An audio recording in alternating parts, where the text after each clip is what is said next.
and then Max goes into it. The stream We are live. You started it and then asked me. Yeah. Right, hang on. Is it definitely live on YouTube, on my YouTube? Yes, right now. Right, okay. Hello, everyone.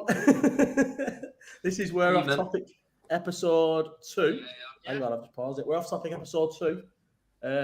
It's going back on my page, so we're going to stream it every week from roughly this time, give or take 10 minutes, on this page. And it's going to stay on this page till, I think, New Year, and then it'll go back onto its own page. So you need to all make sure you still subscribe to the new page because it will be on there eventually. But for the minute, it's going to stay on here. This week, so the pilot episode I hosted, last week Dom hosted, and this week the fine Max, who's above me. I'm not happy about the fact that I'm not in the top row, but Max is above me on this one. I don't know if John always gets himself top right. It's a fucking disgrace, you know. But anyway, Max is going to host this week, so I'll pass it over to Max for hosting duties. Let's go. Yes, guys. How are we all doing? Welcome to episode 2, as Josh said, the We're Off Topic podcast. First one we're doing live as well to our audience. So it's been a bumper weekend in the Premier League, lots happening.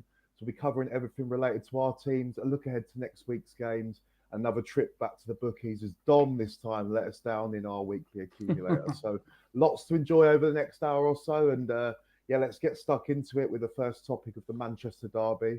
Woogs, I'm going to come to you first with this one, mate. What did you make of that game and the huge gap now between the red and blue halves of Manchester? You know, I actually watched this game start to finish. And I don't think the gap has ever been... I don't know, it's hard to say because there's been a lot of bad United sides, especially obviously in the post-Fergie era, but I don't think the gap's ever been bigger than it is right now between the two sides. Like the first half, United was somewhat in the game. They did miss a few chances. I think not missed chances, but they had a few-ish chances. The McTominay one. I think McTominay had 2, didn't he? I'm not sure anyway, but it was 1-0 at half-time, and United weren't exactly out the game at half-time, but I would say City were on top, and then City just came out in the second half and just ran them over. The thing is with this United side, and it's been like this since Fergie left, and it's even more apparent because growing up, this is something you could never label United. They're just weak. The whole squad's weak. They haven't got any leaders. The captain's probably one of the worst captains in the Premier League, and that's not me just saying things. That's not hyperbole. He is probably one of the worst captains in the Premier League, and he is captain in Man United. I don't think I've ever known United to have bad captains, or maybe bad players who have captained them, but not like weak captains. And they're just a weak side, and City ran them over. And I feel like United, for a big side, they're obviously a big club. I don't know if they're still a big side in the league, really, if they're like a threat or anything. They get hammered a lot at home. They lose every year. They seem to get hammered at home by a big side. And I tweeted that the other day, and then Jack, there's a lad called Jack who I've spoken to on Twitter for years. He's a United fan, and he said, yeah, at least twice a year we get hammered at home. And I don't understand that comes back to the weak mentality, because even the years when we've been shit, even like Hodgson years and Ten Hag as a fraud.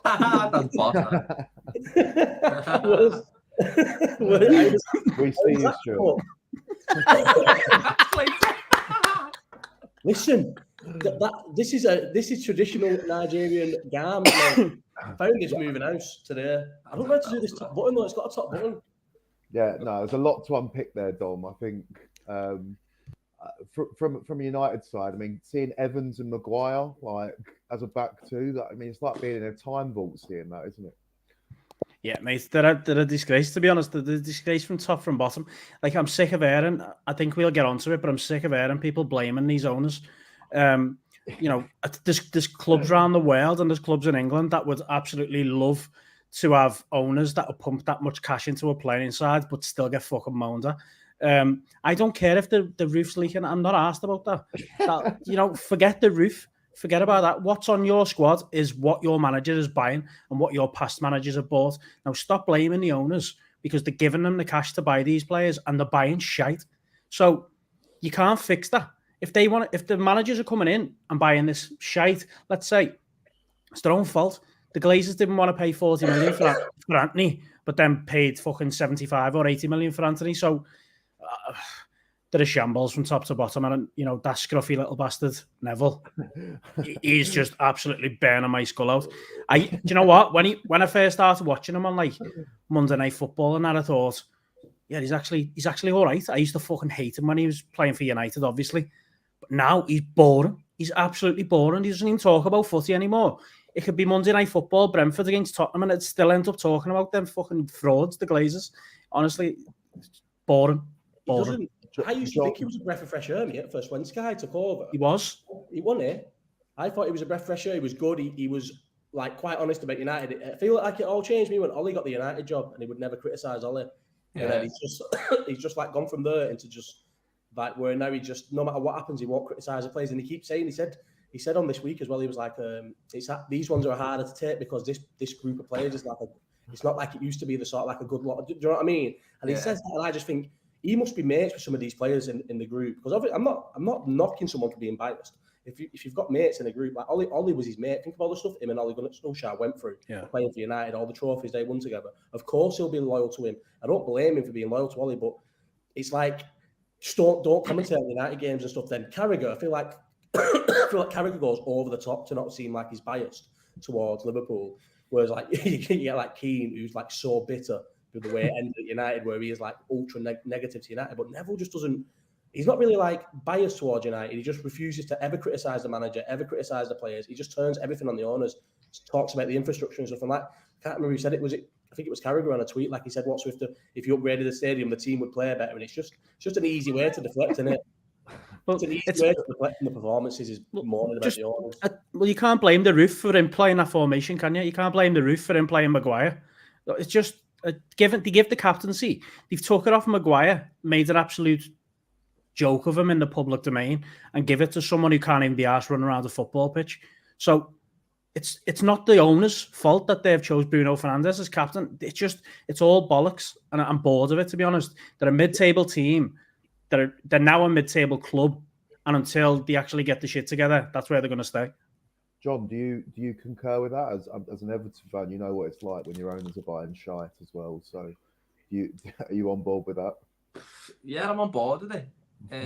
I'm also someone who agrees that Everton had loads of money and spent it on crap that weren't the owners. That was just poor director of football and manager at the time, spending 30 mils on Klassen, Balassi, Sigurdsson, Rooney, all these players, all slow number 10s, and killed us now. We're in trouble for stuff that happened 6-7 years ago, buying absolute nonsense. It's not about us anyway, but yeah, I agree that basically you can't blame owners for everything. No. Management do a lot, don't they? Yes, Paddy is spot on, wasting 100 million on yeah. Like Anthony can't be blamed on water pissing through the roof. And imagine if they had our owners where they had a state-of-the-art training ground, the stadium was getting done up, but they didn't buy anyone. Imagine how much they kick off. What have I missed here? Oh, nonsense. Yes, Mike. Mike's a good guy, you know. I hate him. Who picks up? Messages come up here. Oh, do you make them come up, do you? Sounds, isn't it? I suppose going back to it, you know, Lindelof at left back, they're on a bit of a hide into nothing with that back four. They're playing Johnny Evans in the league. Just picking out what you said before, Woogs.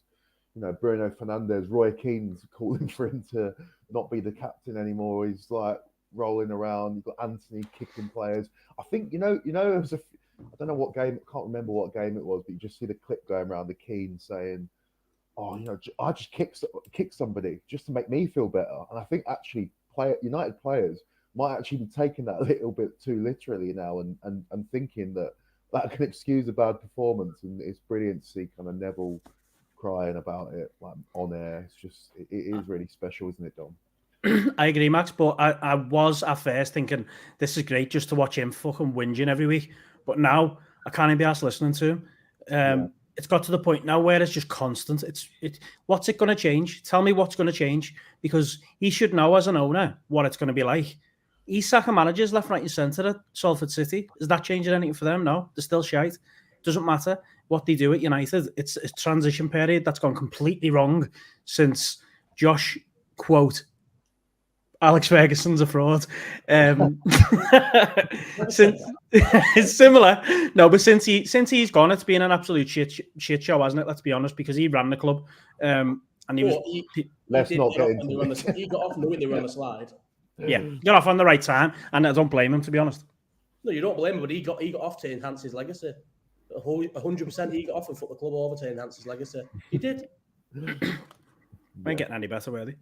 No, definitely not. He won a league and got off, and it'll show because they probably won't win the league again for 20 years, and he'll still be remembered as the last manager to win the league. He knew what he was doing, and to be fair, good on him because the way he won the league with that fucking horrendous side was third play, mate. He got lucky with Van Persie, didn't he, and just got off. Even Van Persie said it, didn't he? He signed Van Persie, and Van Persie asked him, "Are you sticking around?" And he said, "Yeah." That's what Van Persie said. Was it in his book, or I've definitely read or heard Van Persie say it. Like he kind of feels a little certain way about Fergie because Fergie told him he would be sticking around at United, and then when they won the league, he fucking got off. It was the same for Zaha, I think, when he signed. Yeah, Zaha. But weren't he banging Moyes' daughter? Yeah. I don't think he can believe. I don't think he. I think that was a Twitter rumor that got out of hand. I feel like Galatasaray in it. Sorry, I had to pull you up. Oh yeah, Galatasaray, that's one. Alex Oxlade-Chamberlain's a Besiktas. What was I saying? Yeah, I feel like on balance of it, maybe it's something we could look into. I mean, the four of us, we're all obviously pretty anti-United at the best of times. So maybe if there's a United fan on that wants to give us the other side of it, could be something that we could be open to. Jack Cunningham. Jack, where are you from? Where's Jack from? He can get on. But I suppose looking ahead, Fulham versus United next week. If they don't win that, is he banging trouble? I said first. Josh. I said 3 weeks ago, I said they're going to go on. Was it on the pilot one of this where I picked United to lose and said they're going to go on. They actually did win that game, to be fair. I said they'll lose to Brentford and they'll go on a run of games between now and Christmas, which makes it impossible not to sack him. And they're on that run of games. But apparently, no United fans coming on here. Oh, Q Supreme being Jack's a United fan. But I feel like United, for some reason, I think they have to be. I think they have to be because there's no choice. But I think United fans are like blindly backing him, and they are sort of behind him because they give him so much like praise last season. Because last season was quite good compared to what they put up with for a few years. Even like the year they came second, I think under Ollie was not great. I think United fans are sort of like sort of behind him. I don't know. You need to half of the point of getting a manager out is the fans turning on him, and I don't think the fans will turn on him, not until the end of the season at least. The Glazers will love him. Look how many fucking high earners he got off the wage bill and stuff. Yeah. Yeah, Rob, I do know a United fan or two down here, so we'll see what we can do in coming weeks. No, it is interesting. I feel like it could really unravel for them if they have a couple of bad results. But then they seem to just scrape by at the moment, don't they? And then it's not spoke about. They'll get a couple of results. Glazers aren't spoke about, and then all of a sudden they'll lose pretty embarrassingly. And then Gary Neville's bringing that and the roof back to the table. So yeah. What are we saying? The next protest is Liverpool, December. No, genuinely right. So with him, yeah, I think Neville's doing the wrong thing if he wants them to actually get any success, because I don't think Ten Hag's the man to bring it to United. It's as simple as that. Yeah, he bounced in, he put his elbows out, and he got Ronaldo out. He was a problem, but he was the one that was scoring all the goals for them. So it's a bit of a hit and miss with that one. I just think him, as a manager, in his stubborn ways that he's got, tried to bring his Ajax philosophy over. It didn't work, and now he has no fucking clue what to do. Yeah, I don't think he has a plan B. No, I'm watching them, and I don't know what their game plan is. But so when did he try the Ajax thing? Because I don't remember it happening. When they first started out, he tried. About 3 weeks. Yeah, I think he fully gave up on it. I think John's right. I think he fully, after he got beat, was it 4-0 by Brentford? Yeah. This is what I'm saying. Though he tried to bring it to the table, didn't he? It didn't work, and now it looks like he hasn't got a clue what to do now. Surely, like this summer, surely they've got to the end of that season. He's gone, right, we'll do it now. Got away with that one. They've started the exact same. Like I honestly thought he's getting a top manager here from Ajax. No way. I watched Ajax get to like the semi-final of the Champions League and thought these will at least try and do something. Never seen him try anything. I'm with Supreme being. I'm with you.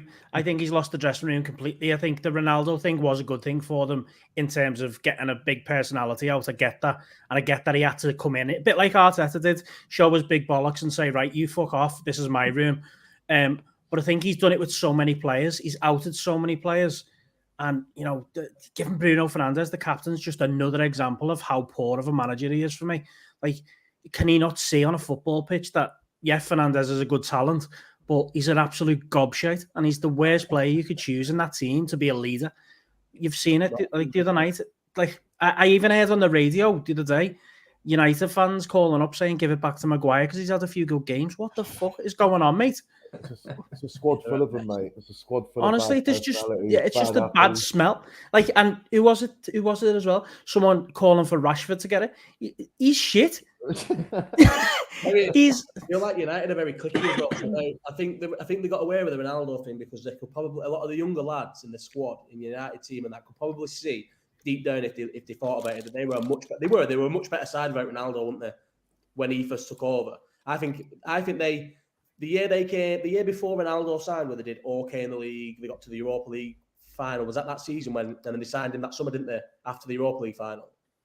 So that season they finished third. They got to the Europa League final, and I don't know what else they did. And like they had a decent season, and they were playing. He started like sort of playing a bit of a press, didn't he, and stuff. And then they signed Ronaldo, and it just like went out the window. Like, what you can't play Ronaldo and still try and press and stuff. I think he had like Carrick and stuff as his coaches, and everyone was saying like Carrick was influential on bringing the press in and stuff. So I think the players like sort of realised that Ronaldo going was the best for them, for the squad. But with like things like Sancho and that, he's got to understand that Sancho is probably a big personality in that club. Him and Rashford are mates. Like the English contingency would be mates with Sancho, and the way he's treated, like even for me, who could not give a fuck about Sancho one way or the other, couldn't care if he never played another game of football in his life. Even I think he's been treated quite badly. Some of the stuff they came out and said, and like about his mental health and stuff, and putting it like out there without permission. And he's come out and said that I never give him permission to say that. Exactly. I think how much of a macho game football is, and they've come out and said that without his permission and stuff. So other players are going to be looking around and saying, "Whoa, Sancho was not golden boy last season, but he got games. He was, do you know what I mean? He was sound." And then how many other players in that squad are thinking it could be us next? Yeah. And Jack's just commented there to say he'd come on next week. So let's get him on next week and get him chatting about this. He was the main. So Hughes lot was in a one-horse race for Anthony and paid 100 million for him. Ajax are known for like not so much selling the players at like a premium, but they sell the players for a good fee because that's how they're a selling club. They're only interested in selling players. They want to produce players, sell them on, get because usually they'll win or be thereabouts in the Dutch league. They're not interested in keeping older players, and they acted all summer like they were going to keep hold of Anthony instead of selling him for 80 million or something. How did United pay 100 million for Anthony? He should be the like sticking point for why you know Ten Hag's not a good manager. Have you been with him for a couple of years and went, he's worth that money? He's paid and he'll make a difference. 50 million for an Anna. Was it 50 or 60 million for an Anna? I don't know. 50, 60. I reckon Anthony's the one though, where you say you've watched him for 2 years and you've been good enough to be Man United to win it in the Prem. If you want to take us back to the top, no way.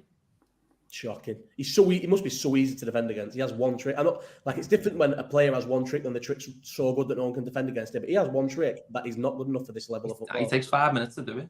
I know. He is. Shocking signing. Right. I think we'll park that now. Maybe next week until Jack gets on. But enjoyed that. And John, I'll come to you next. It was a big weekend for Everton on Sunday. Big win at West Ham, 1-0. Dominic Calvert-Lewin amongst the goals again. How good that feels to see Everton. And a few good results this season, but especially with all the talk about points deductions, everything like that, just keeping it silent with another win. Yeah, it was good, mate. Enjoyable watch as well, like a proper Everton away performance. Nice to see us go somewhere and be hard to beat again. Play well as well, play good, nice bits of football. What are you laughing at? I'm not laughing at anything. The toffees, mate, we're back. Being serious. Just a good away performance for anyone in the Prem. When West Ham had hardly any chances, we had quite a few on the counter attack and we just played well. Good. We're looking like a solid team the last 4 or 5 weeks, I'd say. I think we've won like 4 out of our last 6, which is, it's not relegation form at all, is it? It's a team that I like. We changed the team and Onana's. We changed the midfield and Onana's like the best player now. He's getting a bit of consistency. He's flying. In Branthwaite, Calvert-Lewin in a spine. It's a solid team. And Pickford in goal, by the way. Don't forget about him. Yeah, actually, I think you're going to be fine. I've said all season you'll be fine. Yeah, I do as well. I think Dyche is a good enough manager. Even if we get 12 points deducted, we might just be all right. 6. If you got 6, you'd be fine. 12's a lot. No, we won't get any, so it's sound. But Is it looking that way? Is it looking that you're getting on? I'm not kept up with it. I haven't got a clue, to be honest. I think no one knows. The independent thing, innit? The court case finished last Friday, so they get I a think month or something. they get 3 or 4 weeks before it all comes out. I think the thing you hear is that the club really think that nothing will happen. So, well, do you know, on Everton there, when you've just said about changing the midfield, I had no idea why he was playing Onana and Gay like together in that. Like they were quite defensive, weren't they? Like you've got to let that Onana like sort of have a bit of a free roll in your midfield and like maybe garnish it. I don't know if that's been the case because I haven't really watched it, but Garner for me, don't get me wrong, he's not an elite level player, but he's positive. He can pick a pass off. He's strong in a tackle. He'll get the crowd going. You need that now. That Gay is about 5 steps behind now, and he's gone, hasn't he? Yeah, he was living on his reputation, getting in the team. Like ever since he's come back, he hasn't been great. He had the odd good game where he's everywhere, but he hasn't got the legs to do it anymore. Yeah. You always do that, though. You what?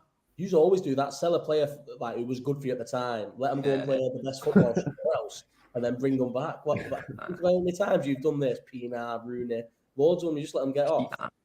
Fuck off, Pienaar. He went to Tottenham. Yeah, he left for 6 months. He left for 6 months. No, he left for 12 months at least. Nah, not happening. Anyway, but we were good anyway. And Calvert-Lewin as well. What do you reckon about Calvert-Lewin, Josh? Did you watch us? No, I didn't watch her, and I'd seen that he scored a goal. I never said he wouldn't score the odd goal for Everton. I just said he's not good enough. You said he's not good enough for what, Everton? Yeah. Here we go. Now listen, we're he's never fit. We're at least the top 12 team with him starting 38 games. But he doesn't start 38 games. We might do.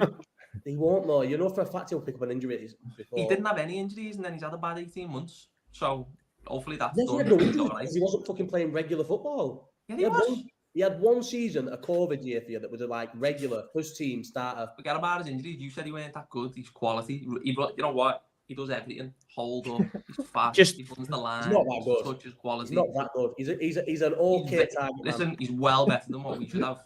I'm with Paddy on this one, by the way. I think his goal was fucking brilliant. Yeah, I've not seen it. I've not seen his goal. and I understand he can take goals well. He's a decent striker, but he's just probably Everton. He's probably a decent striker for Everton, but he's not. He'll never get his big move to Arsenal. He'll never get a big move to Tottenham. He'll never play for anyone better than Everton, probably. Can I just have an input on him? By West Ham by someone like that, but that's it. He's not right with Calvert-Lewin. Right, I think he's a decent Premier League striker. I don't think he's top level. I think he's decent, but I think with Everton as well, he'll always, he'll put himself about, and that's what they need right now. They need that more than ever. So he's as good as like an Ollie Watkins. He's as good as him. No, He is. Actually, do you know what Ollie Watkins is? Ollie Watkins is probably a little bit less shit than Dom. That's what I'll say. There's not that much in it, but they are both not great strikers. Nonsense. No. Calvert-Lewin was well better than him. Been injured, and now he's back, and he'd be sound. Calvert-Lewin, he's at least as good. I would assume that Calvert-Lewin was well better than Watkins when Ollie Watkins was playing for fucking who was he playing for? Brentford or something? Brentford. So Calvert-Lewin, he didn't help himself, did he? I think that's his problem with Everton fans. I don't think he helped himself when he was injured. That's when all the shit started coming out of pictures of him and with like dresses and bags. And I'm not going to go into it because he knows what he's done. But what I'm trying to say, is wait. What I'm saying, just wait there. Let me just finish this. Right. While he's out injured and everyone's questioning his mentality, that's what I seen. Everyone's questioning whether he actually wants to be fit, whether he wants to actually play. I felt the same with Sturridge. I thought Sturridge had all the ability in the world, but mentally, I didn't feel like he ever wanted to be put in the trenches, as someone said before. Now, I think at the time when he was out injured and all them pictures come out, and then he was pictures of him modelling all sorts of stuff, I just thought that didn't help his cause at the time because you was saying, where the fuck are you, mate? Where have you been? Where is he? He's injured, so he's got nothing to do. They're going to do a bit of modelling, mate. Sound. I'm not. We're keen on what you don't want your number 9. You don't want your number 9. Most people, mate. I'm not. There's nothing. Like I would almost. You'd almost be all right if it was what's that guy, fucking Sandro. It was a photo shoot. Modeling. He's supposed to be a big, strong target man, and he's in vogue. Now listen, he's in vogue, son, because he's good-looking kid. He's probably almost too good looking in camp to be a number 9. A very strong. He doesn't go to Tesco and skate, you know. He just put on a photo shoot and got told what to wear. That's it. By the way, I couldn't give a fuck if he wore a skirt round his head or round his neck. Davis in pre-season were some seriously questionable stuff. Let's have it right. Him and Tom Davis. Might not go to Tesco buy his in a skirt, but he'll go to New York in pre-season on the off season and he'll wear a skirt. That was about 8 years ago. But Calvert-Lewin scoring goals, he can wear what he wants. Tom Davis can't. It's shite. I think the thing with that is as well with John. Like I said, I'm not asked. He could wear he could wear a dress and play up front. I don't care what he's wearing. But I think what I was saying to you is at the time of when he was out, that's when everyone was a bit like, "What the fuck's going on?" Like, you know, we don't be because he's injured. Yeah, I know, but I'm not asked. He's not a Liverpool player. I couldn't give two fucks. Not you, then. It tend to be like Everton fans all kicking off, like, you know, he's fucking walking around in skirts, he's wearing handbags, doing all this shit. Where the fuck is he? That's what I kept seeing. Yeah, that's sound, but it's just. I do agree with John though. Daft opinion by them. He's injured. I do agree with John. If you're injured, just like when like they say when a player's injured and you'll see him out on a night out. No, like there's no confirmation if they're drinking or anything. They're just like, if you're injured, what you can do what you want. Obviously, I'm just saying I don't want my who's meant to be a like battering ram type target man number 9 with shirts in New York. That's what I'm saying. You can do it if you're injured. No, I didn't open my phone. I didn't open my phone, see him in a skate and go, he's right, made up. that didn't happen. I'm also not that bothered. Like he was injured, so sound. I feel like I forget about him then.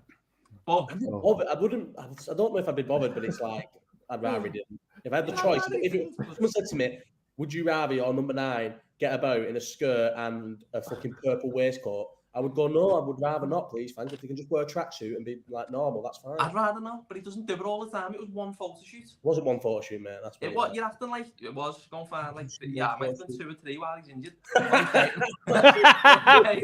He doesn't go to shops in them, so why does it matter? It's just a little fucking gay thing. Move on from this.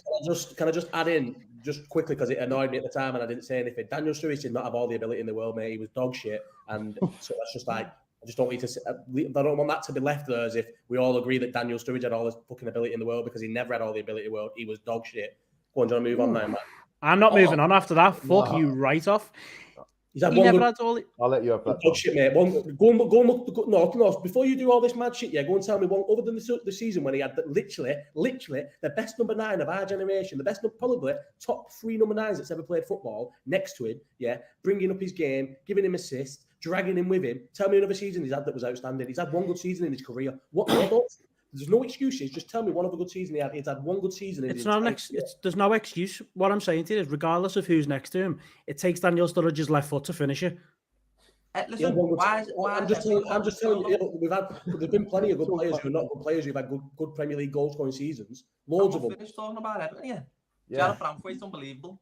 Yeah, he was again. It would be absolutely unbelievable playing centre half and doing all mad handshakes with Son and fucking Maddison in 12 months. And he's stepping stone to somewhere else. That's what it'll be. When he's doing all this with fucking Son and all that, that's when it'll be unbelievable.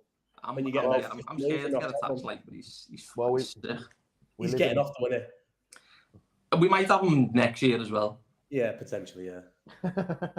Newcastle, that's a good shout. That is a good shout, Newcastle. Well, they're not going to get top 4 this year, so why would you leave? I don't know, that's probably a silly question. Why would you leave Everton to go to Newcastle? I don't fucking know. we live Money, in the present. security. He's still an Everton player at the moment. He's not from your academy, is it? No, Barnsley, innit? It's from Carlisle, isn't he? Someone like, Carlisle. When Barnsley fucking John Stones or someone? Yeah. Was it Carlisle then played in Holland, didn't he, or something weird? No, PSV. He was on loan last season, PSV. Yeah, from PSV. But we live in the present. Still an Everton player at the moment. It was a dreadful first half, but of the weekend, really boring game first half. But John, are you encouraged by next week as you got Brighton? It's a big game. Fancy him? I don't know, to be honest. I'm just, like, they should be a well better team than us, shouldn't they? But you're snapping my hand off for a point. I don't know whether they can come to Goodison and just control the whole game all game. Hopefully, we don't let them have it all their own way. We get him a bit dirty, get it up to Calvert-Lewin, get him knocking people about, wearing an Everton kit. You take a point from that? Just wearing his kit. Swing his bollocks at them. Where do you think you finish if he stays fit all season? I think 10th. 14 and above. Oh, and is he your most important player? Oh, it's a tough one now. I'd say so. Yeah, I'd say so. I know, but when he doesn't play, say, obviously, I'm going mad about Bramthwaite, but even him and Tarkovsky, you've got other centre halves, and Michael Keane has to play, then it's looking like one of the centre halves are the important ones, isn't it? Yeah. You haven't really got any other forwards, though. That's the issue. You've not got very good centre halves, but you've got. Yeah, I suppose, do you know what? Forget about that. Actually, Pickford, he's kept us in the Premier League for the last 2 years. Well, I was thinking outside players because obviously. I'm sure if you replace Pickford with any other keeper that's not Joe Robles, you would not miss him that much. He's not like Joe Robles. You just had very, very bad keepers over the years, so you think Pickford's very good. He is not very good, and you'd not be much worse off with a different keeper. That's what I think about Alisson. That's just saying stuff to say stuff. That's like. I was just saying, what's next, Max? Well, he's my favourite keeper ever, by the way. I love him. Alisson? Yeah, he's the best I've ever watched him in. Oh, unreal. Well, what a segue that is. Fuck's sake, can't you say something controversial instead? I did. I just thought I was going to said it. Sorry. Nice segue as we move across Stanley Park to Liverpool. And good win against Forest.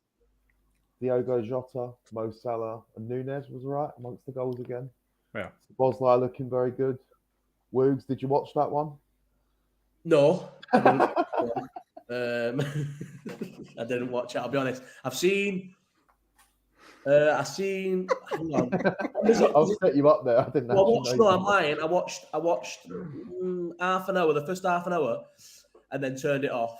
So no, I'll be honest, I didn't watch the Liverpool game, but I have seen all the goals. Why do I have to watch Liverpool? You know what I mean? I do like this team, though. I'll be honest, I do like the side. I struggle to watch like 2 o'clock kickoffs are just no good for me unless I'm going to the game. So yeah, I didn't watch it, I'll be honest. But 3-0 win, relatively routine at home to Forest. I think it's nice to be back to be. So what we was under Klopp for years was not for years because the first couple of seasons were not that good. I liked the fact that most home games and most away games against the worst sides, like the bad, obviously that's how you end up finishing on 97 points. That's how you end up finishing on 99 points and 93 points and stuff, is because we would usually, more often, even if we made hard work of it, we would beat the teams we should beat. And it seems to be back in this season. And I like that. I like the fact that we're beating Forest at home. I think we did beat them last year, didn't we? But there's teams as bad as Forest that can make it hard work for us at Anfield or away, and it seems like this season we're back to the form where we're beating teams we should beat, and it's just nice to roll over teams like Forest at home with ease, and it just be right. Let's just tick that one on and off to the next. Where Arsenal are this season, the Arsenal game, the 3 o'clock kickoff on a Saturday. Who did you play? Was it Palace or what? Play this Saturday. Sheffield United on. United at home, and it's just like a routine win. There's no stress. There was no stress in the Forest game. That's nice. It's nice to get back to that. Yeah, agreed. Dom, I mean, it feels like with Liverpool, you've kind of checking off most of the positions at the moment. Szoboszlai is looking really good. I saw you've been speaking a lot about Szoboszlai, and he's on your mind a lot. Do you want to delve into that a little bit more? What excites you most about him?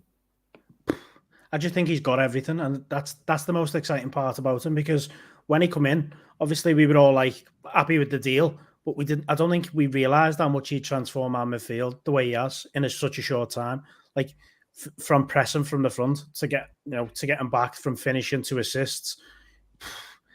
He's got, literally, like I said, he's just got everything. And every time I watch Liverpool, anytime we do something good, is through Szoboszlai. Now, we all have our opinions on Mo Salah. I'm sure we'll come to that. But like Josh just said about that game there on the weekend, that felt like 2019 season when, what was it, 2019, 2020, whatever, won the Premier League. It felt like that year again where we were just in cruise control all the time. No matter what happened, we were always going to win that game. And I didn't feel at any point did we look like we were going to lose that game, or did we look like we were going to concede until maybe they hit the bar at one point. But it's just finally good to be back watching a Liverpool team that's got a midfield that can actually fucking move. So last year was painful to watch. And, we're being quite lucky over the last 7 years with Klopp, 8. what we've had. But last season was fucking horrendous. So I think any upgrade on that was going to be better this season. Yeah, it feels like you're clicking again. You've got a real kind of chemistry about things. Yeah. I feel like almost lucky you didn't get that holding midfielder, because I feel like otherwise you wouldn't really have many weaknesses at all, really. But having said that, you can't really see too much at the moment. Just seen a question in the comments about Tsimikas. I mean, I watched it in an Irish bar at the weekend with no commentary, so maybe wasn't watching as intently as others. But theories on why Tsimikas is so tired. Take that one. Must just be stressful being that dog shit. That's probably Probably stays up at night thinking about how dog shit he is, mate. He is fucking dog shit, and he's even people go, oh, he's a perfectly good second choice left back. He is not. He is dog shit. He's not a perfectly good second choice. I like him. He's a good squad player. Great Scouser. Doesn't more about not playing, and he's like that. The penalty at Wembley and stuff. Moments like that are good, but come on, mate. He is not. He's a bad left back. He's a bad left back, and we get away with it because Robertson's usually so dependable and will play so much. But I'd be replacing him. I know we're not the team like City or Chelsea or even United, I guess, where we can sort of like throw money at it every summer. So unless something's like we'll very rarely replace a backup player because we can't really afford to replace backup players, and I get that. But we need to be looking at a new left back. How old Robertson, by the way? 28 or 29. I think he's 20. Yeah, but I think. Pardon? Doesn't he need replacing? No. It's a tough one because we love him so much. I don't like him. I mean, yeah, you wouldn't like him. No, I know he's a knob and fans don't like people like him. I just watch him and think, don't know. The first few years when he was running around like a madman everywhere, he looked really good, and now I don't. Yeah, totally different position this year. Yeah, that's the thing, Dom. Not just this year. I don't think it's just position change. I think whereas Trent's thrived in this new system we play, I think Robertson can't really get the hang of it because he was more of just a marauding up and down left, like an old-fashioned, not old-fashioned, but I guess like an old-fashioned left back, but not positionally aware enough. I know Trent's fucking positional awareness is awful, but probably not like naturally good enough to be he seemed like a well-drilled left back is what I'll say. He's not. I don't think he's that naturally good where he can just change positions. Whereas Trent is like one of just the most unbelievable naturally gifted footballers ever. And this is from I'm not like biased towards Trent. I slag him off all the time. He cannot fucking defend. But Trent's so good that he can naturally just adapt to new systems. I don't think Robertson can. And it's sad because we all love him. He's won everything with us. He was and the system we played when we won everything, he was a massive part of that. But I think, the next... I know it's a shoulder injury and it's just bad luck. But when you start seeing the injuries do pick up now, and he's 20, I don't know, 28. Is he an old 28? I don't know. He's not played that much football, but I do think within the next 12 months, 18 months, 2 years, you'll be looking to. Mike's just said that as well. Yeah, I think we probably do need to replace him in the next year. I tell you what else happened though. Why he's unbelievable and he was doing that. Van Dijk could have done the whole back line on his own, and that's his side. Yeah, he got away with murder defensively, mate. Yeah, a lot of them did. All of them did. Yeah. Every one of them got away with murder. Yeah, but now Van Dijk's gone 5-10% down. Van Dijk's a lot more than 5-10% down. That's what happens when you got one leg.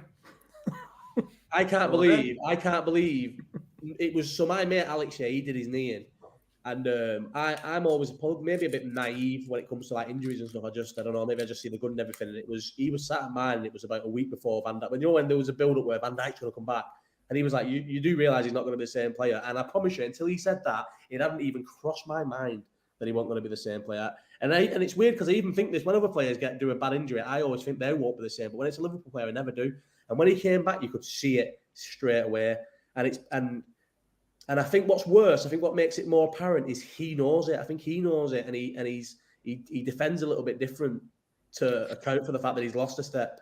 He was so dominating but it was physicality with him, wasn't it? And I think he's lost that little. I think he's lost like a bit of physicality. Yeah, but he was that much above everything. Oh, he was mad. Yeah, he's still he's still joint now for me with like Diaz. He's still probably the best. If he went and played for City and sat next to one of them City centre halves, bear in mind we have got a bad defence defensively. Like you've got Konate, who I do think is very good, but then you've got Trent who can't defend, Robertson who not really fit in the system. We've never had a proper six, and you know what I think about sixes and defences and that. So I think whilst he has definitely dipped, I think like you said, John, I think people got away with murder when he was at his best, and now he's not at his best. it's worse because the people around him, their levels now being shown defensively. I wouldn't. So obviously he's not going to get back to his best. We all know that, but I think he's as close to it as he ever will be at the moment. Personally, like we say this every time we speak. We don't really look at stats, but they're thrown that much in your face. You can't avoid them sometimes. And when you're looking at them from most games this season, he's dominated in every single thing he's done. So there's clearly some sort of getting back to his best. But again, like you've said there, without a 6, it doesn't really matter, does it? I was going to say, I think Gravenbach the last week seems to have come through a little bit. Obviously, was it his first goal against Toulouse? I love him, me. Yeah. No, his first goal wasn't Toulouse, was it? No, it was against the other one in Europe. Berlin. Oh no, maybe it was first. Was it a home goal? Maybe I've got that. Nah, because Berlin was at home. Not Union Saint Gallen or something. Yeah. Was it his first goal? No, was it his first own goal? Get this host off. Nah, well, he seems to be coming through quite well. He seems to be, I suppose versus him and Endo. I've just heard someone in the comments ask what are our thoughts on Endo. He's obviously peaking Endo, but that's what he is for an £18 million midfielder, isn't he? Yeah, exactly that. That is Josh, nail on the head. He is what you fully expect for 18 million at 30 years of age. Fifth choice. He's a perfectly good fifth choice. He can cover a couple of positions. We have to, usually when we buy these squad players, they have to be able to cover a couple of players. You look at, we always have like 2 or 3 of the players in the squad because we are for the most part skinned, like your Shakiris, your Lallanas, your Milners, who can fill a couple of positions if they need to. If they have to fill in somewhere, they can. And I think he's just that. He's 18 million. I think he'll surprise a lot of people if he gets to run in the team. I think players from that region are just so like high energy and so for the size are so tough tackling and stuff. I think he'd be decent, but I don't think he'll ever get the chance to play 6-7 games in a row. But I think playing a proper number, I just love number 6s and I think he'd be sound. I think having a number 6 is better than having 3 midfielders. Listen, that's a lose game, right? That they're no competition. They're never going to be. But you actually seen a little bit more of them getting about, and don't get me wrong, that's because they're shite. But at the same time, you're actually seeing a little bit more from them that we haven't seen yet. Getting about, throwing them tackles in, actually making the tackles on time. Where I feel like in the Premier League, I think it's too quick for him personally. But in them European games, I think he's perfect. Is the Premier League too quick for him, or was he? I'd say so.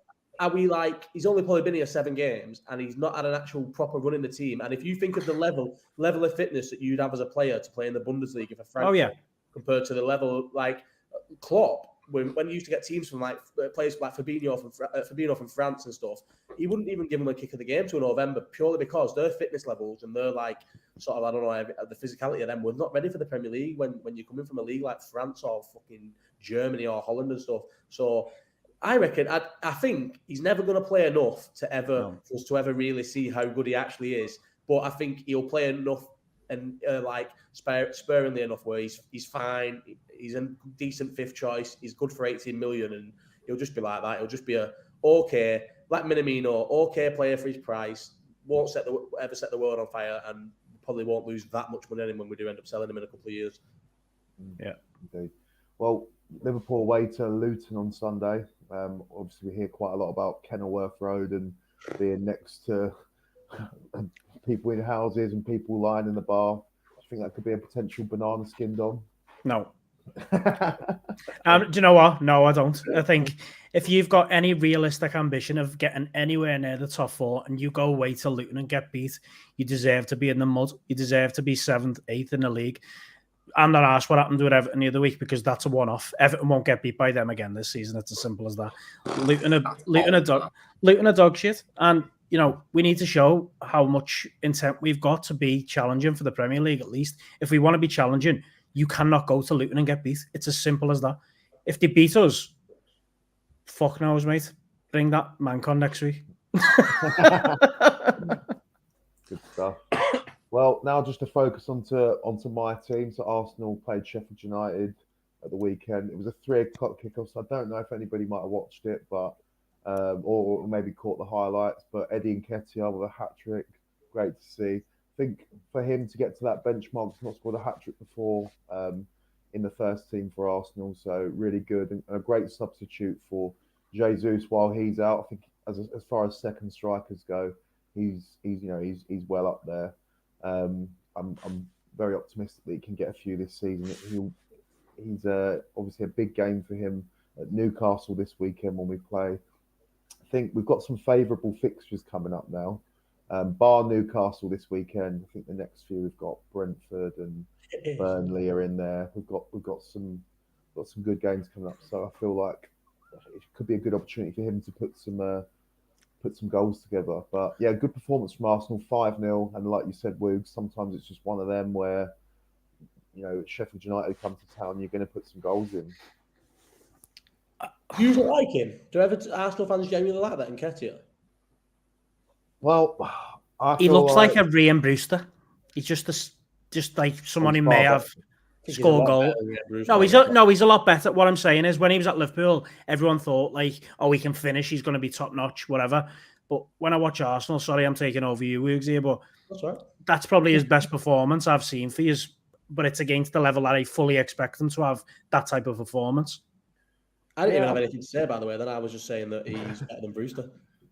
Yeah, it's a funny one with Eddie. I've always been a big fan of his. I felt like he's always had so much to prove when he's had runs in the team. He's a player that, when he comes off the bench, doesn't often have much of an impact. But scores goals.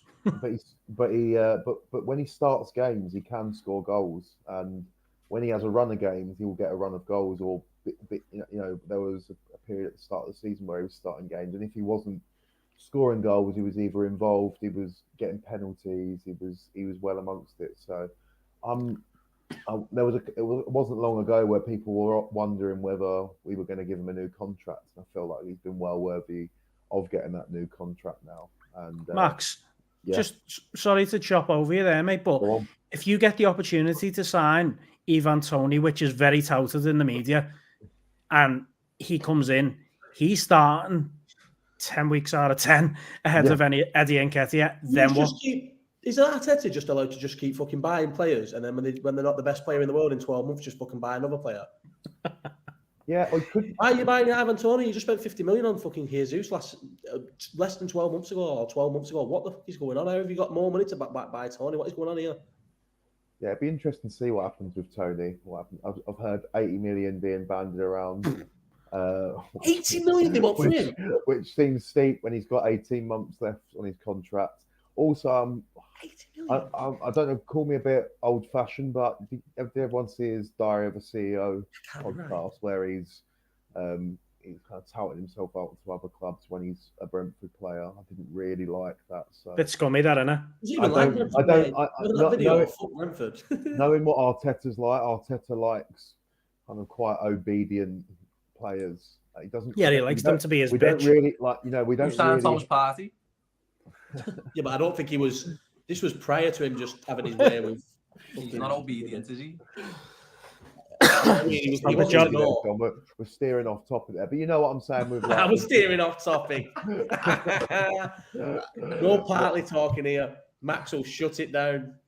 Well, he's out for 6 weeks anyway. Yeah, Havertz. I know. I think Havertz is a good player. He got it. Yeah. I think there's a good player in there, maybe not in this league. I'll say that then. Yeah. Sorry, I'm spiraling here. Well, look, I think if we do bring a striker in, I think Nketiah could well go the way of Bellingham, and we could get 40, 50 mil for him. I do think we could get that from one of those teams. But the only way you're going to do that as well is if he's playing games and scoring goals, and you put him in the shop window. So it's everything for a reason. But I like him. He's got a great attitude. Yeah. See how we go. Havertz, I just want to come back to that one in the comments. I'm still not sold on Havertz. I think if you had Arteta in a dark room and you're interrogating him, and you were saying to me, what is Havertz right now how you saw him being at Arsenal? If you could look back at this when you signed him, I don't think he would say yes. He doesn't know what he's doing really. What did he expect from him? No, that's the question I'd like to know, because people do make excuses for Havertz, but for me, when you sign someone for 6-7 million, you want to know what their best position is, and I still don't know, and I don't think Arteta knows. I don't even know if Havertz knows. No. So it's he had a time at Chelsea playing down the middle, and then he was on the left, and he was on the right. Where did he Yeah, play for? Was it Leverkusen he was at? Leverkusen, he ripping it up. He felt like he was like Where did he play for number them? 10 or Cam. Yeah, was he or, a 10? 10. I don't He know. spewed. I think He, he's spewed- a Well, yeah, FIFA 10 in man that one, who's innit, named Germany. Cam. he swerved Liverpool for Chelsea, didn't he? Thank fuck for that. Yeah, but you say that, but I will still die on the hill that Timo Werner would have scored 30 goals for Liverpool every year he was here if we'd have signed him over Chelsea. And if it weren't for COVID, we'd have signed him over Jota. And I would rather have had him over Jota. I'd still rather have him over Jota now. And we would have we flirted with him for 12 months. Yeah. We flirted with him, didn't we? With Werner, flirted with him. He flirted with us. It was always in the media saying how much he loved watching Liverpool, how much he loved Klopp as a manager. Klopp used to say how much he loved him. We all loved him. We all wanted him. And then obviously COVID happened. We were skint. We couldn't afford to pay the release clause up front because we never had no fans for whatever long it was, and football shut down. Chelsea were obviously still rich because Abramovich didn't give a fuck about COVID and didn't need money. They signed him for the full fee, and we had to get Jota on the drip, and that's how I've ended up with Jota, who's fucking terrible.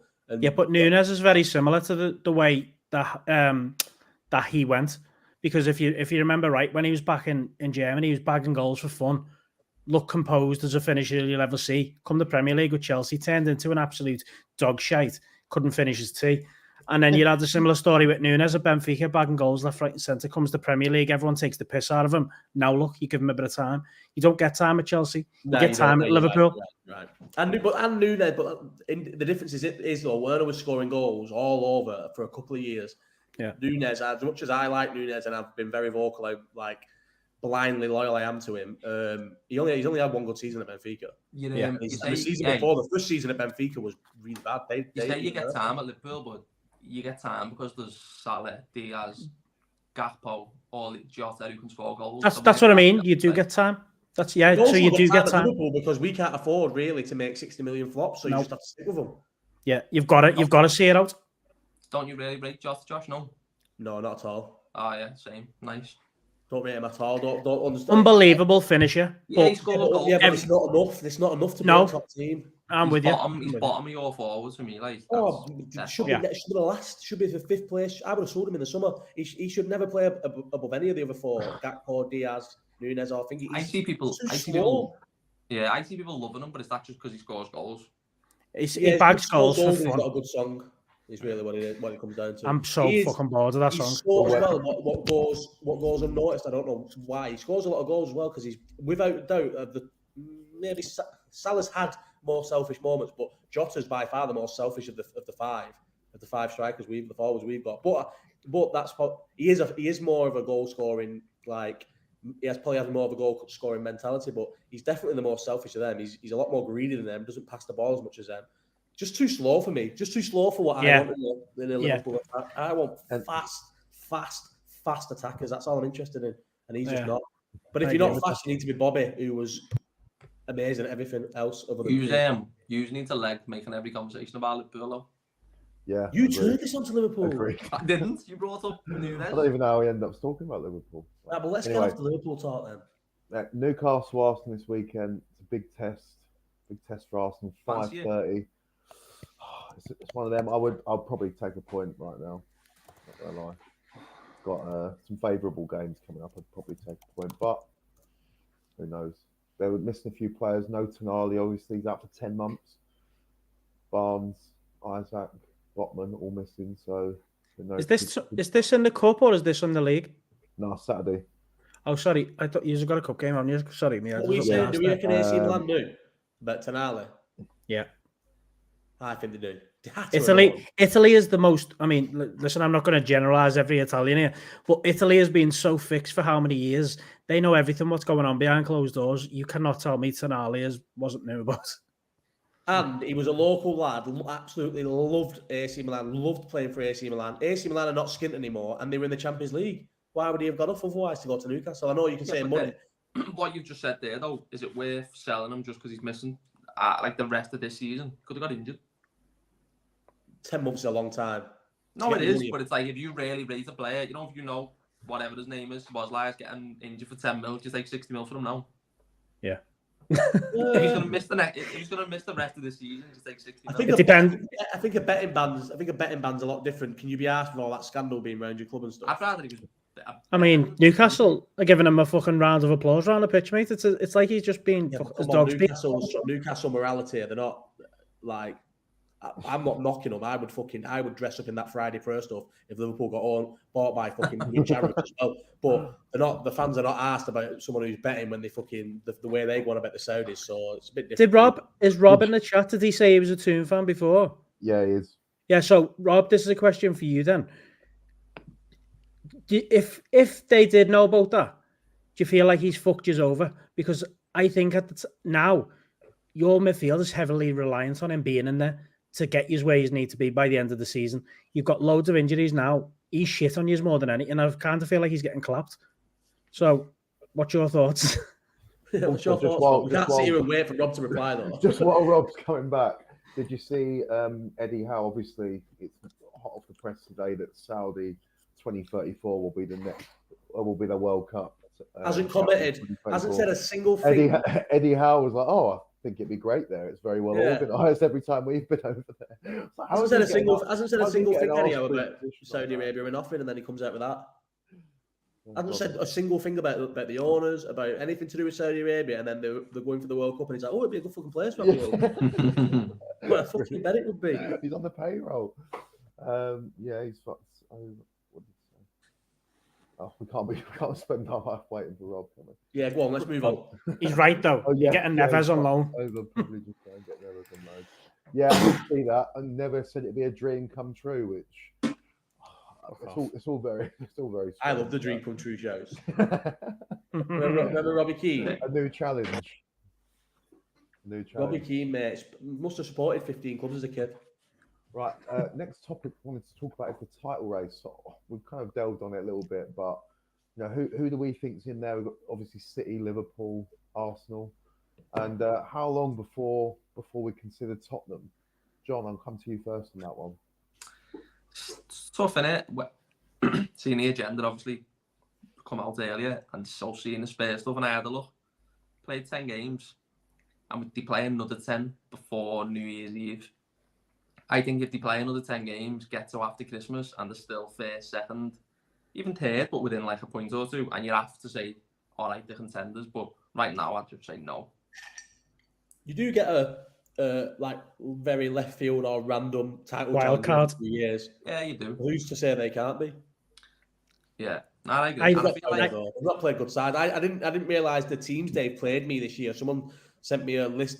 Well, didn't send it me. I was involved in an argument. You know when you fucking start something in which you would never had, and it was just all these. It was an Arsenal fan and a Tottenham fan arguing about the start of the season, and the Arsenal fan sent to the Tottenham fan a list of games they played. They played all 6 of the bottom 6, or all of the 6 out of the bottom 8 they've played or something.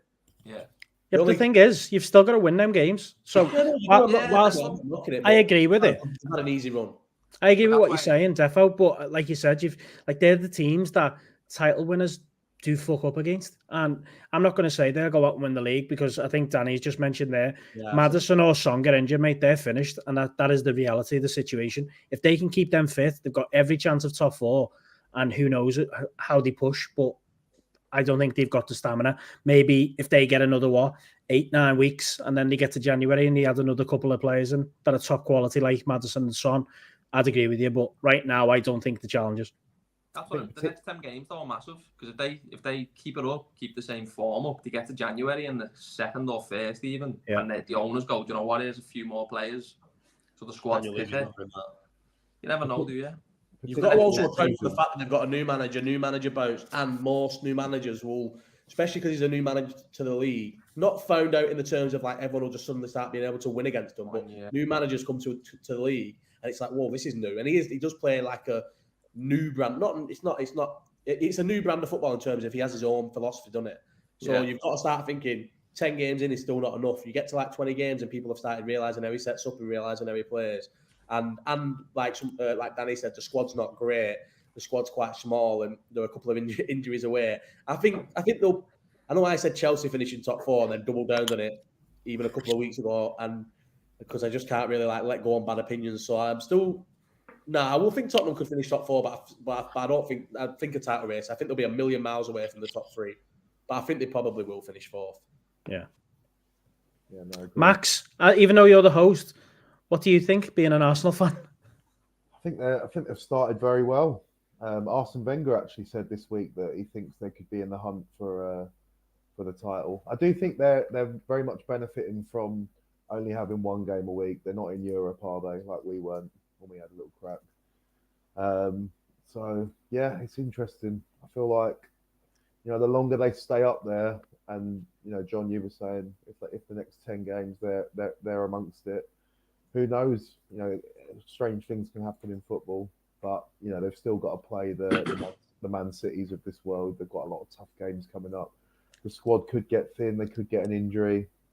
So there's a lot of football to be played, but they're certainly putting themselves in contention for now.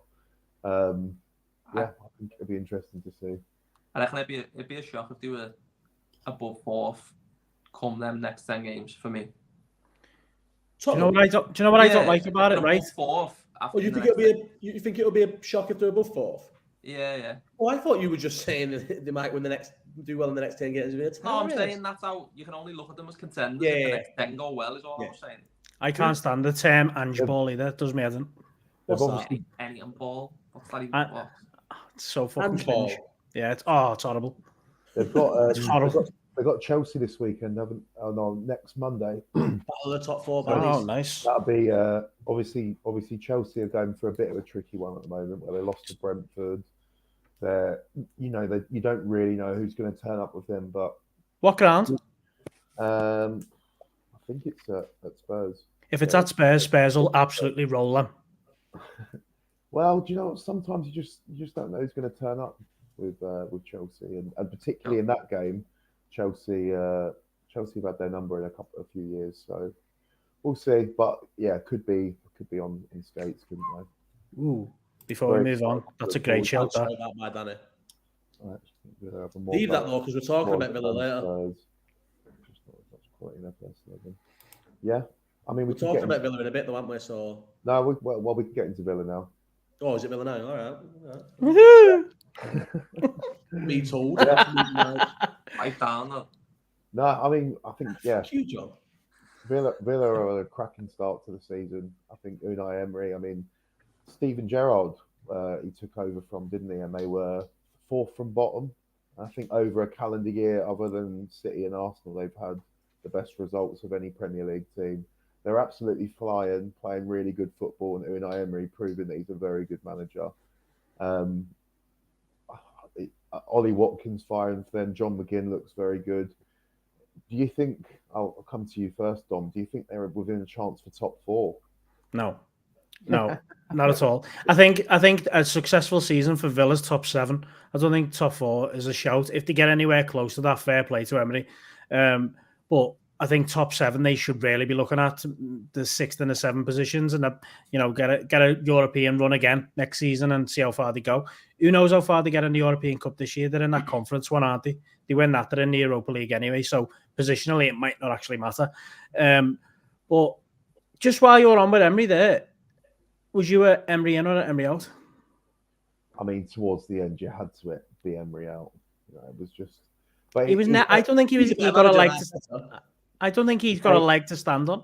He's a better manager than Arteta. He came to Arsenal in really bad circumstances. No one wanted to be the one after Wenger, and there was just so much going on with the club at the at that time.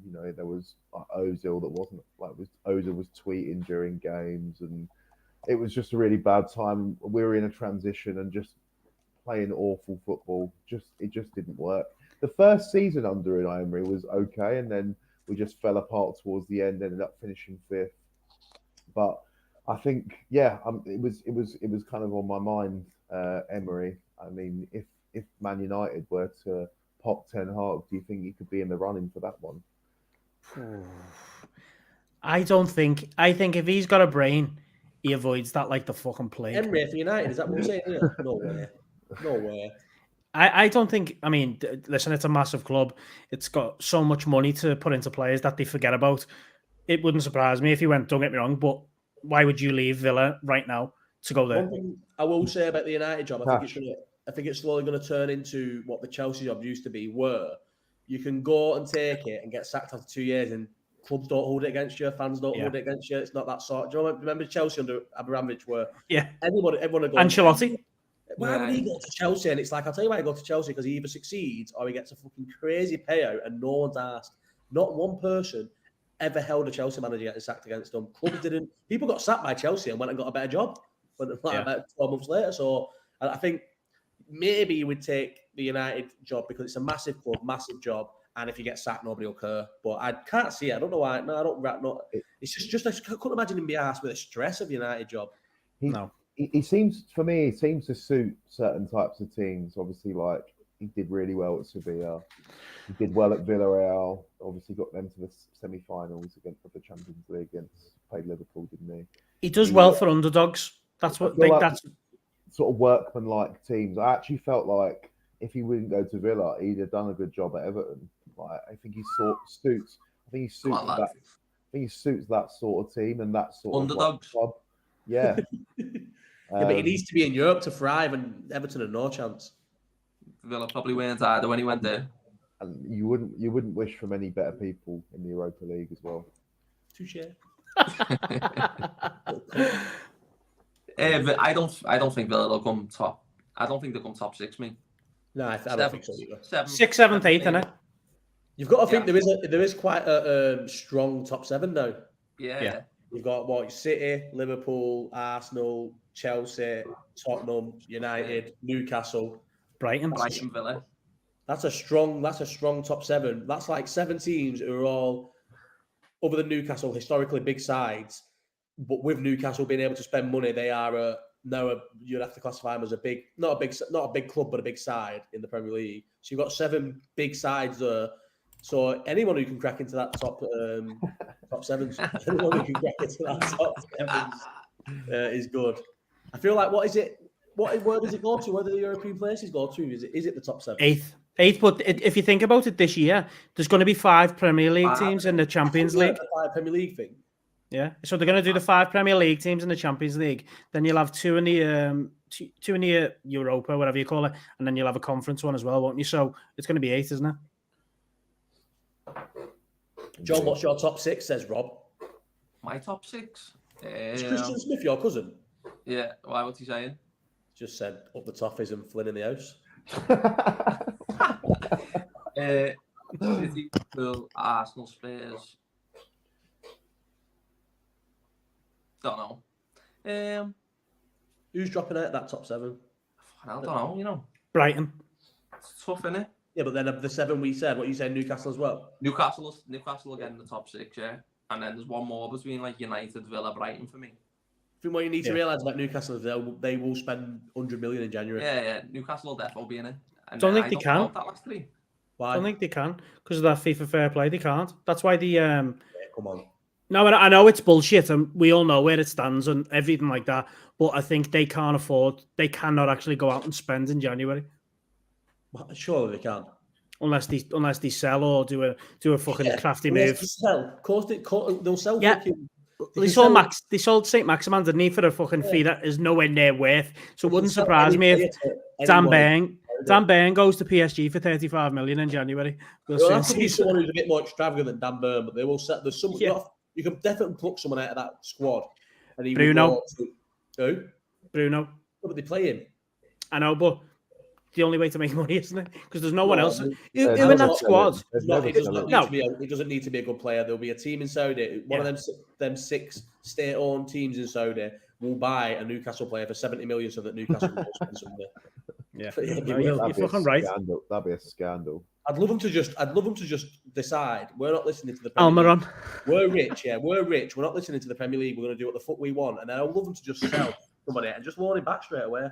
Have we got a Newcastle fan in the chat? Yeah, we have, haven't we? Yeah, Rob, is Dan Burn the worst left back in the world or not? Is he left back, Dan Burn? I thought he was a centre half. No, he's left back every week. He's good as well. Marauding, as you say. You're not marauding is a good word. You can all fuck off. I watch him. He just misplaces passes left, right, and centre. That's all I see. Left back. Yeah, he plays left back. He's been playing left back for them, yeah. 6'7". Why did I think he played against PSG? I was ripping him against PSG because he put about 3 passes out for a throw-in and then he scored net there. So, what you do? He's just got a new contract, hasn't he? What do you say? The slowest? Is he any good though? I honestly think he's crap. I've never known. I can't tell you. I've probably seen Dan, but I thought he was a centre half, and I've probably seen him play 3 times in my life, all against us. Watch you, Mike. Yeah, I have. I watched United City full game, 90 minutes, all of it. I even ended up watching the coverage afterwards. So I know what Roy Keane's up to and stuff. Moving things on, the weekly bet, guys. Oh, the weekly bet. Last week, your job, Max. Put it on. Last week, who's got a 100% record so far? Me. Yeah. Backing against Wayne Rooney. Same lad. I'm gonna do the same. Suspect.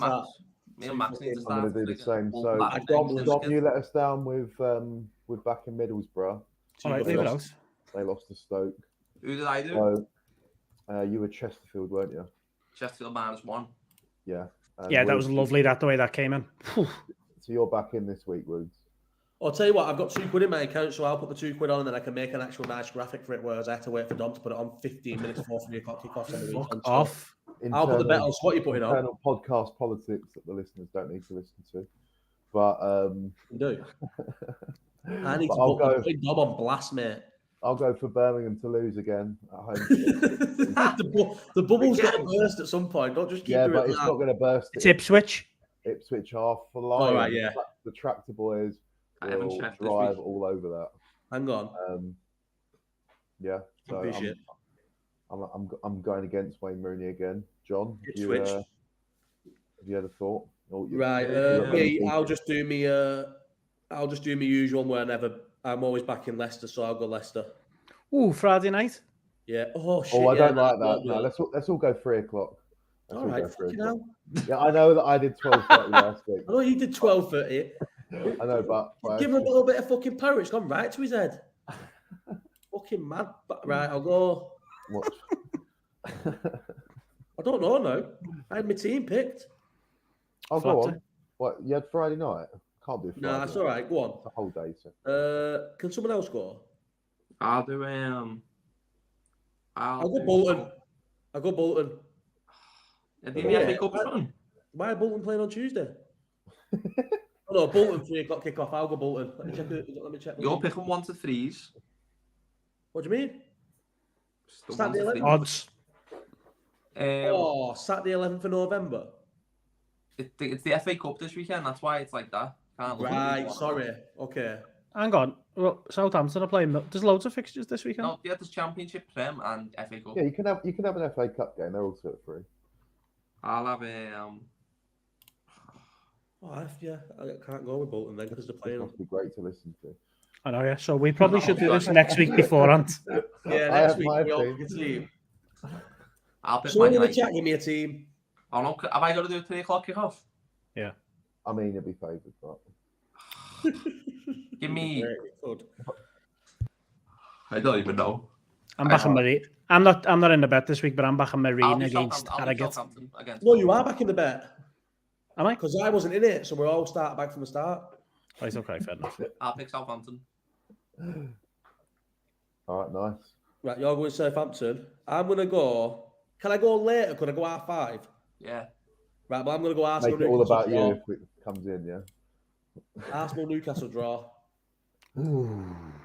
I can pick a draw, me. That's a nice one, that though. Who was the draw that you said last week? And it came in, and it was a draw. Yeah, it was a draw. I checked; it was a draw. It was 2-2. It's fucking brilliant, that. I can pick a draw, mate. But I'll tell you what, just randomly, just for the fun of it, Woog's draws. It's going to be called this section. I won't pick up, but it has to be out of the Premier League, right? I'll tell you what. Let me have a quick look. Take me 2 seconds. Right, I'll tell you what. Huddersfield Watford will be a draw. Sound. Bet you. Right, go on. We've got a double Ipswich and draw. What are you putting, John? Southampton. Yeah, go on. It's Millwall. And who are you putting, Dom? QPR, new manager bounce because Danny got involved. Right, okay. So we've got... Oh, they're fucking well good odds. So I'm putting me £2 on now. Boom. We'll win 82 quid, 81.97. Do you know what I was thinking about this bet as well? Are we just going to do £2 every week, or should we roll over the £82 the next week? No way. No way. We need this in the kitty for things, for the Christmas night out, for the live next year. Josh, I'd let you put 82 quid on a draw. If you all agree that I can put 82 quid on a draw next week, I'll do it. If it comes in. Go ahead. My case wants in with the odds. I bet you £50 now it's not a draw. Man, I'm not a fucking bookmaker. It is going to be a draw. Right, move on. Moving on. Right, on, yeah. a topic of contention, contentious topic this week. I mean, it's not, but Jude Bellingham, Woogs, you obviously he's been at the Ballon d'Or ceremony this week for the Copper Trophy. Outstanding performances across the season, across the year of 2023. What, did he get the best kid thing? Yeah, gone to Real Madrid, 13 goals, 13 games, something like that. Absolutely flying. Are you still holding to your principles of Bellingham no longer being? Do you want to answer the Bellingham question, or can I fucking fight back against my detractors first? Yeah, sorry, there's a lot of things going on. Louis, this is fucking traditional Nigerian top that I got given by my neighbours. And I found it while I was moving house today, and it's fucking lovely, actually. Stop crying. Anyway, if you was here from the start, you'd have seen it. So, Bellingham, no, I'm not coming off yet. He's obviously a good player, right? It'd be stupid to say. I was calling him shit while he was at Dortmund. But the same way I was calling Sancho shit at Dortmund, and I was getting a lot of abuse for that, and Sancho was dog shit. I know there's massive difference, but I think history will be on my side. I think either he'll have a bad injury, his knee will blow up, or he'll have a good season for Madrid this year, and then he'll drop off massively in the next couple of years. I think he's going to be a very good player, and he's going to win loads of trophies at Madrid, and he'll probably move somewhere else in England and win loads of trophies. But I think people talking about him being the best ever English player of all time will be miles off the mark, and he's just very premature. Who is it, though? Who are the best English players ever? Gerrard. Yeah, I think... You think he'd be miles off Gerrard? Not even close to Gerrard, yeah. For me, I find the whole, like... Obviously, he's absolutely sensational at the moment, and he's showing form that is world class, you can absolutely say. But for me, I find the whole like he's like going to win Ballon d'Ors and comparing him to Zidane because he's wearing number 5. I find that conversation a little bit tricky because it's all of those players have played. You know, it's all about longevity. They've played for 10, 15 seasons, like the Gerrards that you mentioned. Dom, I see you're nodding in agreement. Are you agreeing with me on that one? Oh, couldn't agree more. Don't get me wrong, he's absolutely blowing everyone out the water now. Every time he plays, he seems to be scoring goals, and it's not even just in minor games anymore. But what people need to remember is it's not the Barcelona it was 10 years ago either. It was El Clasico, and it was 2 good goals. I think the keeper should have got to the first one. I sound really harsh there. I think the keeper should have got to the first one, and the second one, he was there. He was in the right place, but that takes a good player. He's got everything it requires to be world class.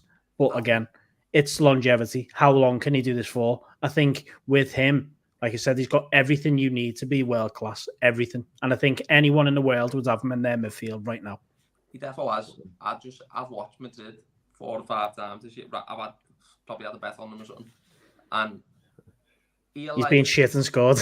No, he's not shit. He's good, but he doesn't run the game or not. And then the last minute he'll score the winner, and it's all over Twitter. It's everything you see, Bellingham. And I think didn't really do nothing, and they scored the winner, which is great. They've got to score goals, and I think he's going to be amazing. I think he's going to be one of the best players in the world, probably. I don't think I think this season's getting overhyped because he's scoring every week in the last minute, and they're all tap-ins. I know, but the La Liga's shit as well, though. People forget how bad that fucking league has gone. But not only that, I think like what you have just both said there, he doesn't grab the game by the scruff of the neck, and I know he's still young, but Gerrard used to pick a game up and single-handedly run it and finish it. He hasn't got that in his game yet. He's still got a couple of years before that, maybe. Yeah, he's still too young, and he needs to judge him on that type of stuff what Gerrard was doing, because he probably weren't doing it when he was 19. But 2022, he was the captain of Liverpool, and he was carrying games. Yeah, probably because he's just needed them to, but he is doing that for Madrid right now. You could say he's carried their season because they've been drawing games, and he makes them win every single one of them. They're shite, mate. So but they'll still beat us. I watched him for England. I watched him for England, and he was really good. He played, but when did he play against England? Was it Italy? And he was really good against them, to be fair to him. Woods, you just have a bit of an axe to grind on him because he's an England player. What's that? With Belly. I was laughing at that comment.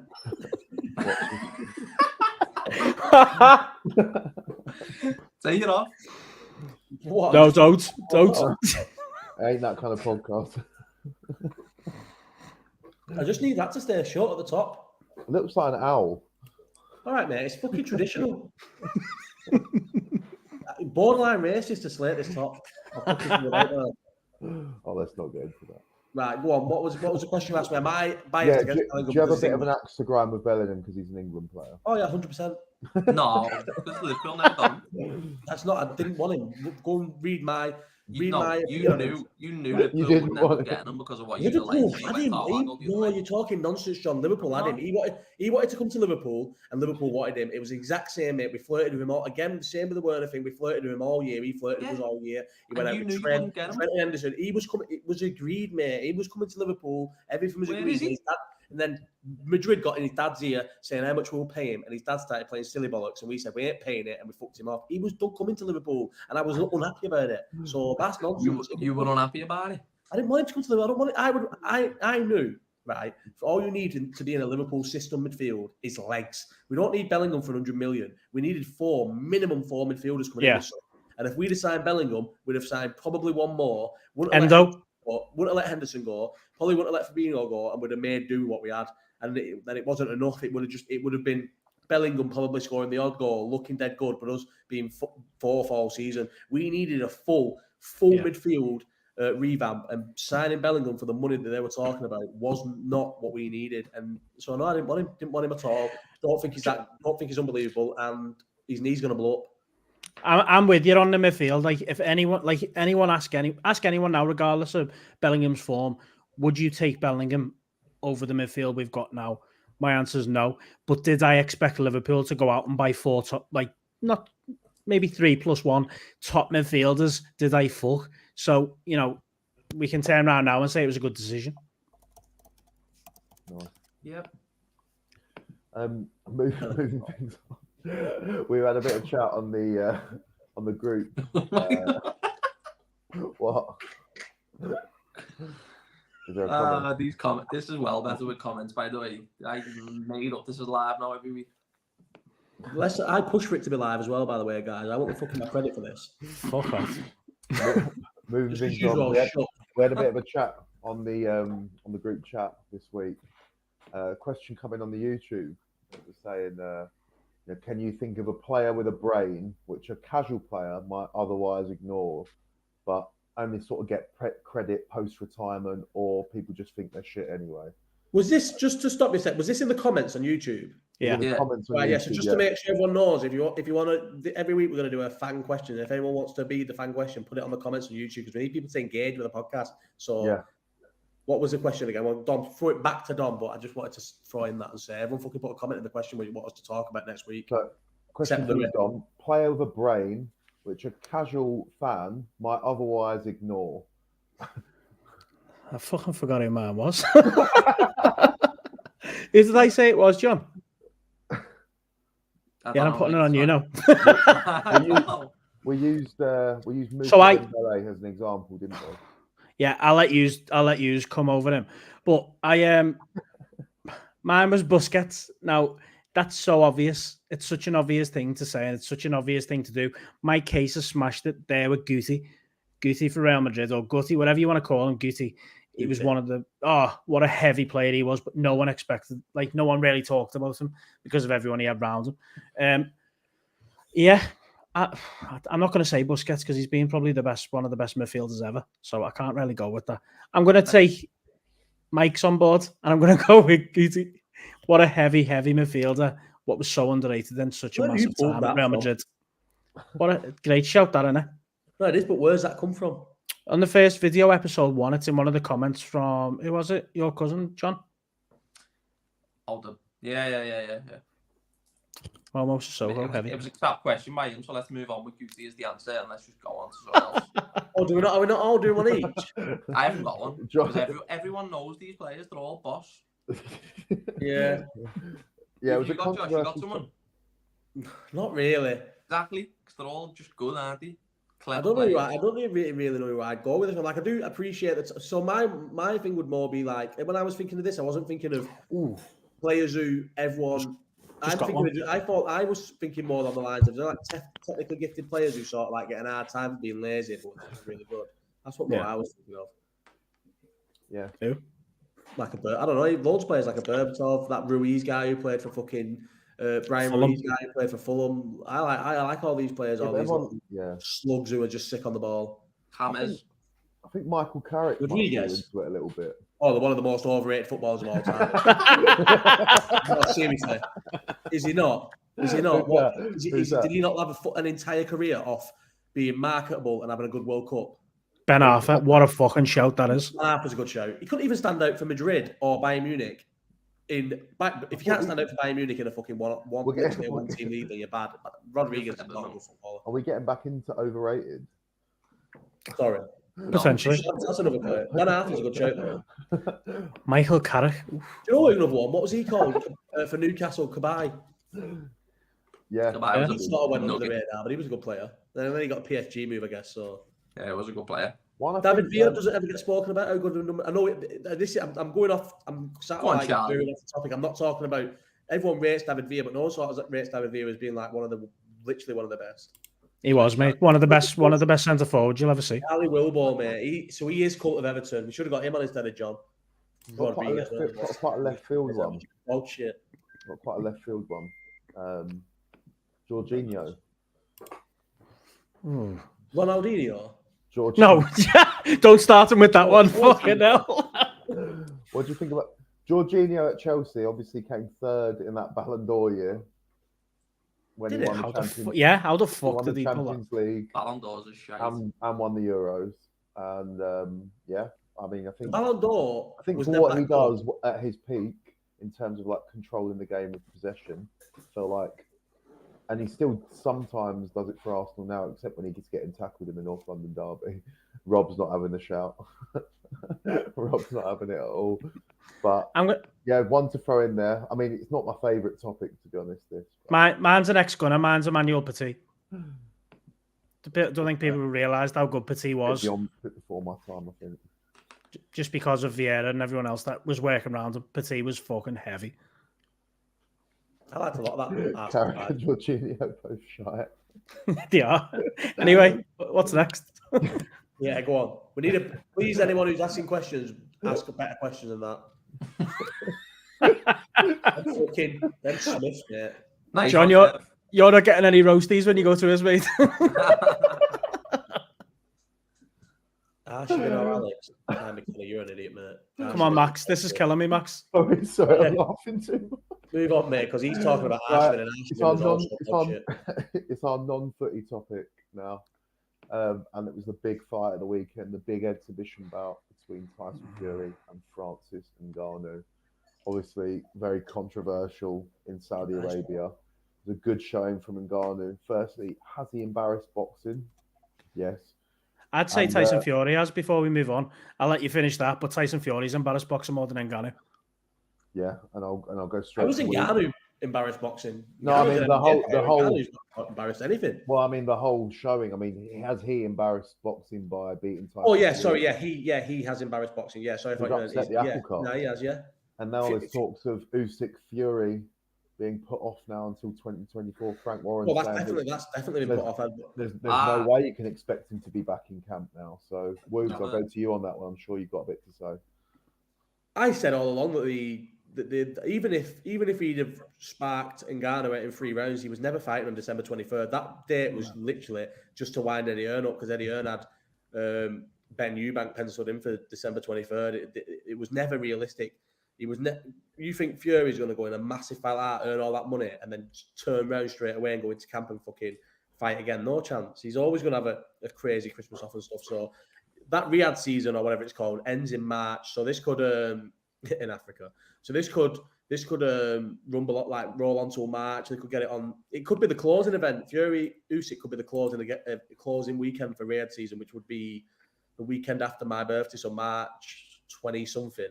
But it was never happening before Christmas. But I don't know. So a lot of people are saying you need to rewatch the fight, and then that Luke Thomas and Brian Campbell. So Brian Campbell came out after the fight, and I was quite critical, because I didn't watch the live chat, but I wanted to see what they were like when Ngannou knocked him down. And and I wanted to see the reaction to the result and stuff. And Thingy was saying that he had it 7 rounds to 3 to Fury, that Brian Campbell, and he's quite knowledgeable. Brian Campbell, he's a good boxing guy. He does scores for like short time and that. I just couldn't see it from watching it first time. But then there's been a few other and I don't know if it's boxing people just trying to like defend the honor of boxing, but there's been quite a lot of knowledgeable people whose like opinions I trust on boxing who have said, nah, Fury won.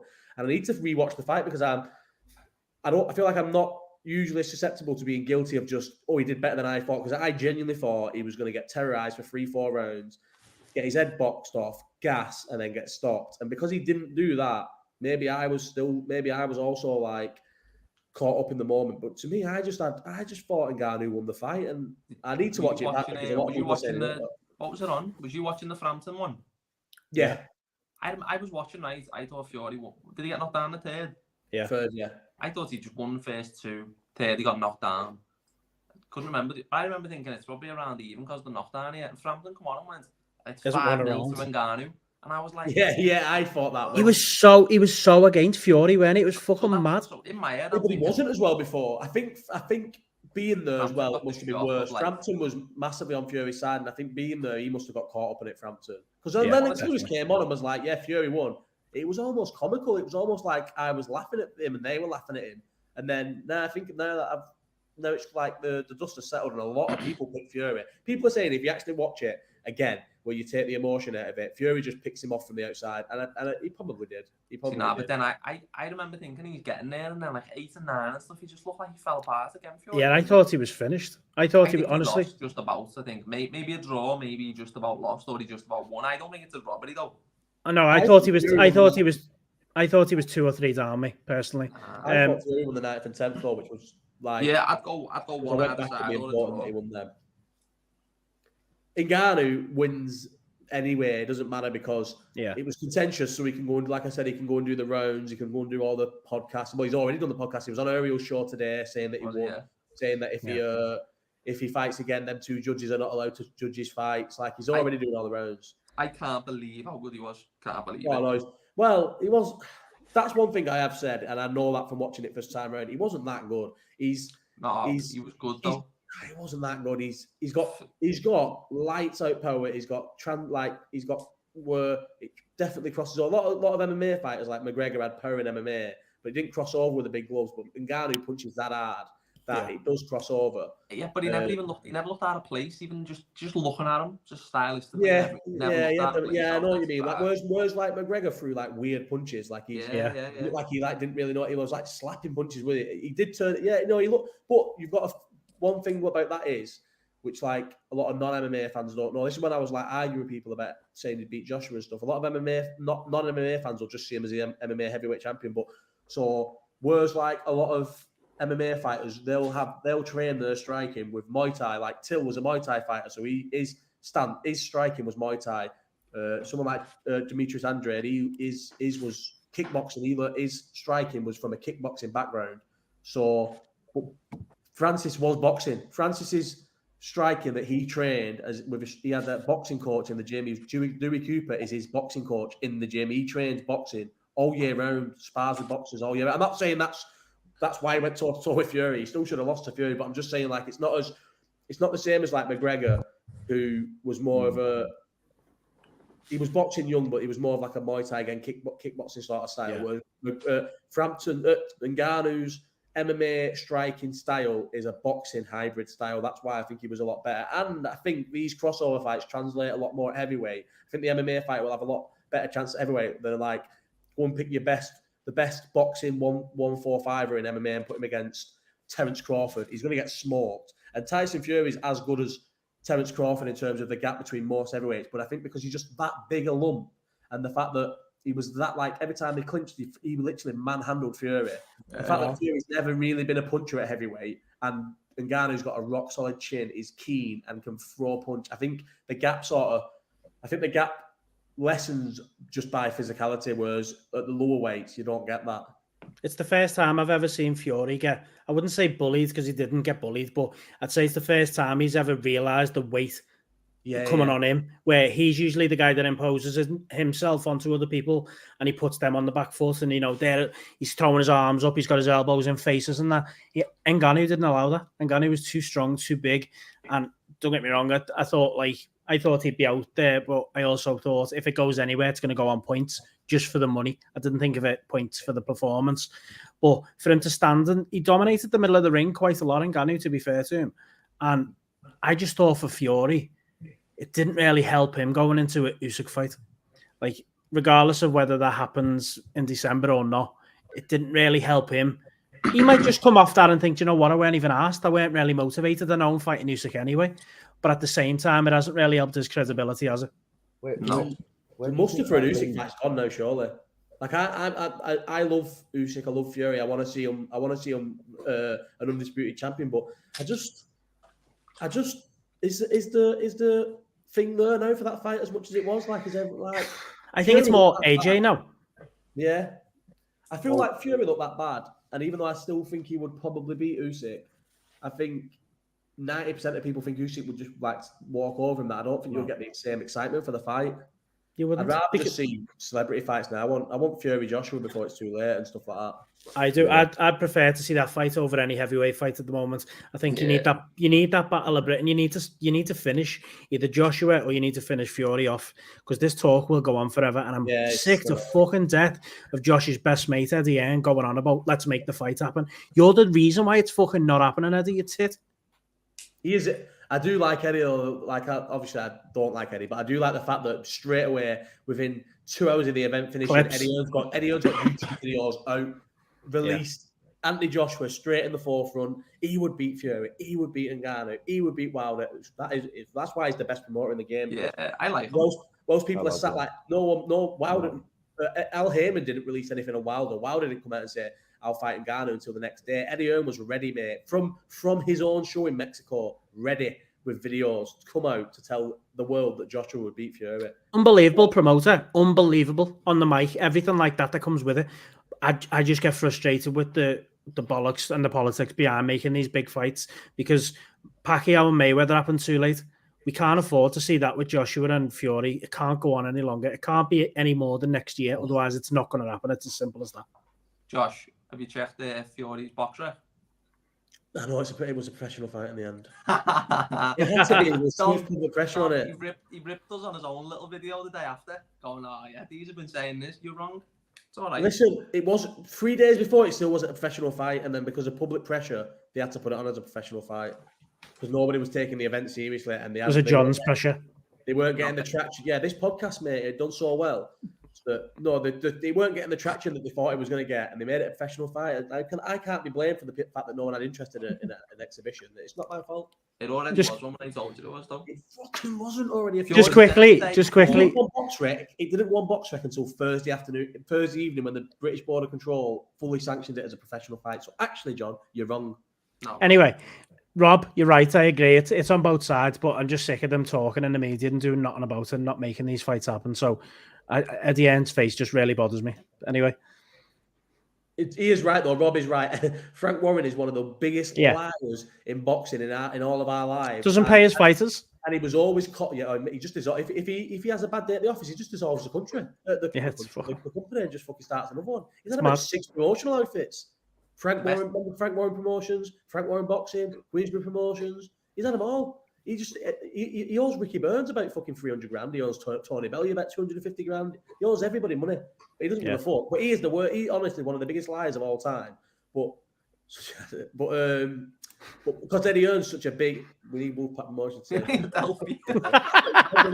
anybody see his tweet today? Yeah. About these events will start off at the Adelphi and move up. What's the room at the Adelphi? How big is it? Fucking massive.